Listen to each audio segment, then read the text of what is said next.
Okay, folks, this is going to be one of my favorite segments right here. Let me ask you a question. Do you want to turn your life around, but you're stuck? Have you been struggling to make ends meet and can't seem to find a way?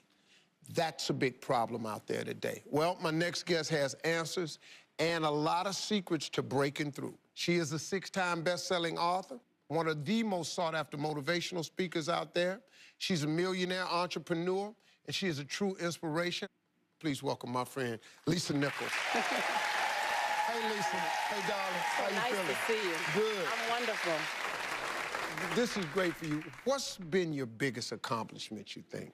Bouncing back, number one, is refusing to listen to the negative chatter in my own head, refusing to listen to other people's perception of me, creating something from absolutely nothing. So I got to, there's the books, there's the TV, there's all that stuff. But my biggest accomplishment is being willing to give myself 1,000 second chances. And every time I got to 999, I pressed reset. Yeah. I didn't ask permission, I gave notice. Yeah. At some point, I have to stop asking, can I be great? Can I be brilliant? Can I be okay and still be accepted? I just stopped asking permission and just gave notice unapologetically, and not in a braggadocious way, not in a way that shrunk anyone else, in a way that said, I only got one life, and I'm gonna ride this one till the wheels fall off. And then all the other stuff came.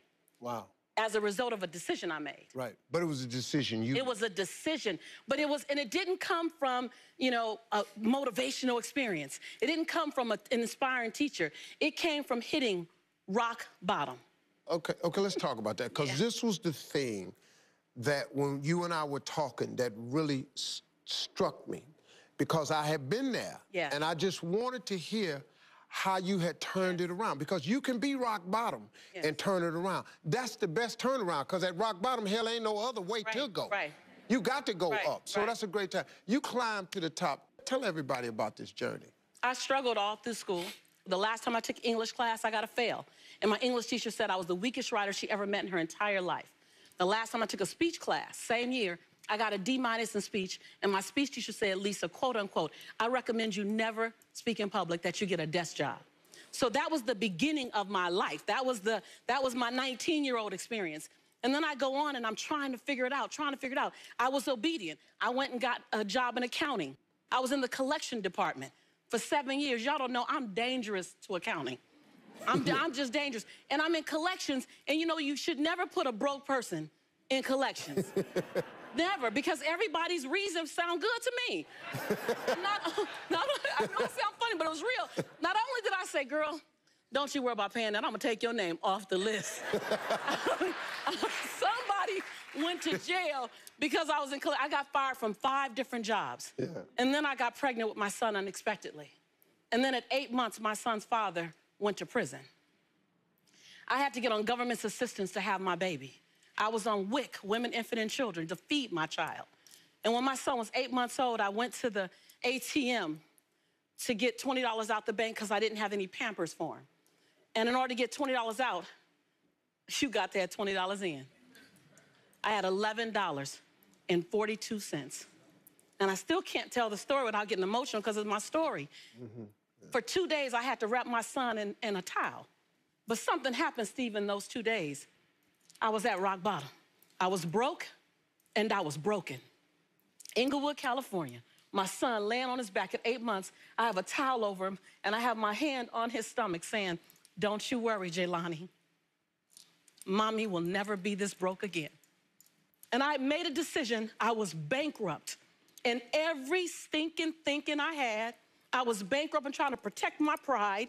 I was bankrupt in trying to be all that in a bag of chips and a bowl of grits, falsified. I was bankrupt in trying to not ask anyone for help. I was bankrupt in everything that was holding me and keeping me where I was. I've always talked a good game, but I wasn't doing anything with my gift. And all that thing about potential, I was tired of having potential. I wanted to have my now. And I looked at that baby at 8 months, and I said, I want to transform your life, because you didn't ask to come into this chaos. Come on.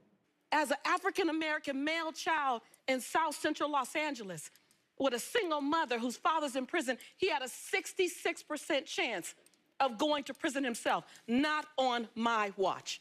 Not on my watch. So if I have to be willing to drastically transform myself so that I can become the woman that I know I can be. Right.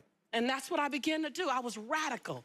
What did you do, Lisa? What did you do to change your life? First, I realized I couldn't grow with people who were struggling like me. That whole I don't want to leave nobody behind. No, I don't want to stay with y'all. Right. You don't even want to be here. Yeah. Like, I don't want to be the queen of this block. Yeah. And I became okay with the fact that it doesn't make me any less committed to my community, committed to my culture, committed to my family. The best thing I can do for you is not stay here with you. That's right. When I've got that, I went to places I'd never seen before. I went to conferences where people were talking about money, talking about prosperity, talking about, it was like, no habla español. What y'all talking about? ROIs and PPMs and term agreements and capital fundraising and bottom lines and what is it? I'm gonna stay until I learn what you're talking about. I went to the same conference 42 times.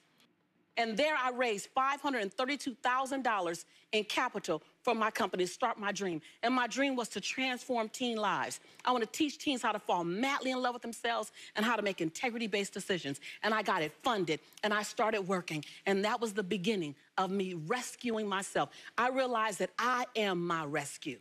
No one else is my rescue. I am my rescue. That is, see, my daddy's famous line to me was, the best thing you can do for poor people is not be one of them. Right. He said that was